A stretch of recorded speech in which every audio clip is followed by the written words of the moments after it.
ইসরায়েলে আবারও ভয়াবহ দাবানলের তাণ্ডব। গত ২৩শে এপ্রিল ইসরায়েলের কেন্দ্রীয় অঞ্চলে একাধিক স্থানে আগুন ছড়িয়ে পড়ে, যা মুহূর্তেই রূপ নেয় দুর্দান্ত দাবানলে। বেইত শেমেশ, মেসিলাত সিয়ন, বেইত মেইর ও আশপাশের এলাকার মানুষদের দ্রুত নিরাপদ স্থানে সরিয়ে নেওয়া হয়। এই দাবানলে প্রায় ১০,০০০ ডুনাম বনভূমি পুড়ে ছাই হয়ে গেছে।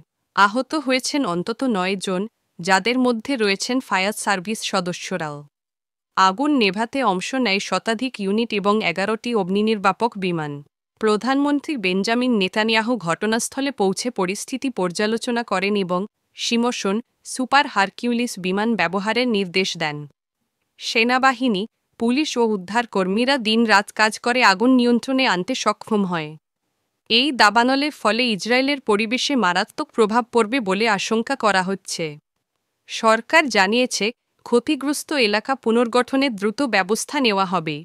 এই ছিল আজকের আপডেট। ভিডিওটি ভালো লাগলে লাইক দিন, কমেন্ট করুন এবং সাবস্ক্রাইব করুন তারাপো টিভিতে। নতুন আপডেট নিয়ে আবার হাজির হব। আল্লাহ হাফেজ।